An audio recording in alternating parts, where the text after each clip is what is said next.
Hi dears, welcome back to my channel.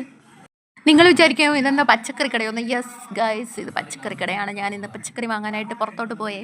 പച്ചക്കറി അല്ലെങ്കിൽ ഇവിടെ തിരുവനന്തപുരംകാരും മലക്കറി എന്നൊക്കെ പറയും കേട്ടോ. പച്ചക്കറി മലക്കറി അതെന്താണെന്ന് എനിക്ക് മനസ്സിലാവുന്നില്ല. മലക്കറി എന്ന് പറയുന്നത് എന്തുകൊണ്ടാണെന്ന് എനിക്കറിയത്തില്ല.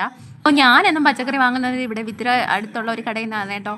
അവിടെ ഈ ആൻറ്റിയാണ് പച്ചക്കറി തരുന്നത്. ഞാൻ പോയി 70 രൂപയ്ക്കാണ് മിക്കവാറും വാങ്ങാറുള്ളത്. ഇപ്പോൾ 70 രൂപയ്ക്ക് ഞാൻ ചോദിച്ചു പറഞ്ഞ് 70 രൂപയ്ക്കില്ല, 100 രൂപയ്ക്ക് തരാമെന്ന് പറഞ്ഞ് അങ്ങനെ എടുത്തേ. അങ്ങനെ അതും വാങ്ങി പുറത്തിറങ്ങിയപ്പോൾ നല്ല ചൂടും ദാഹവും. പിന്നെ ഞാൻ ബേക്കറി കടയിലാണ് കയറിയത്. പിള്ളേർക്ക് സ്നാക്സ് വാങ്ങാൻ വേണ്ടി കയറിയതാണ്. എവിടെ പോയാലും എനിക്ക് പാർലേജി ബിസ്ക്കറ്റ് മസ്റ്റാണ്. ഏതാണ് വാങ്ങിയത്, വിലക്കുറവാണ്, എനിക്ക് കഴിക്കാൻ ഇഷ്ടവുമാണ്. അങ്ങനെ പിന്നെ അവിടെ നിന്ന് ഞാനൊരു പൈനാപ്പിൾ ജ്യൂസും കുടിച്ചിട്ട് പിന്നെ പുറത്തിറങ്ങിയപ്പോൾ ഞാൻ മുളകും മല്ലിയും പൊടിക്കാനായിട്ട് എടുത്ത് വെച്ചിട്ടുണ്ടായിരുന്നു. അപ്പം മുളകാണെങ്കിൽ 1/2 കിലോയേ ഉള്ളൂ. പിന്നെ 1/2 കിലോ ഞാൻ മറ്റേ മുളകുണ്ടല്ലോ, പിരിയൻ മുളക്, അതും കൂടെ വാങ്ങാനായിട്ട് കയറിയേ. അപ്പോഴും അങ്ങനെ അതും വാങ്ങിയിട്ട് ഞാൻ പിന്നെ മുളക് മല്ലിയും പൊടിക്കാനായിട്ട് ഒരു മില്ലുണ്ടേ അവിടെ കയറി.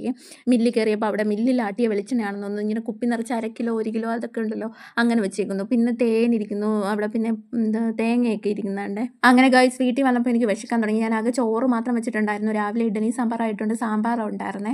അതുകൊണ്ട് ഞാൻ പിന്നെ പെട്ടെന്ന് വിഴുക്കും ആക്കിയിട്ട് വെണ്ടയ്ക്ക വിഴുക്കുരട്ടിയും വെച്ചിട്ട് പിന്നെ മീനാണെങ്കിൽ പെട്ടെന്ന് വറുത്തെടുത്ത കേട്ടോ. മീൻ വാങ്ങിക്കൊണ്ടാണ് വന്നത്. പിന്നെന്താ ചൂടുകൊണ്ട് അമ്മയുടെ ഒരു നൈറ്റി ഇവിടെ കിടക്കുന്നുണ്ടായിരുന്നേ, അതും എടുത്തിട്ട് ഞാൻ അങ്ങ് ഫുഡ് അടിച്ചു. അത്രയേ ഉള്ളൂ ഗൈസ്, ടാറ്റാ.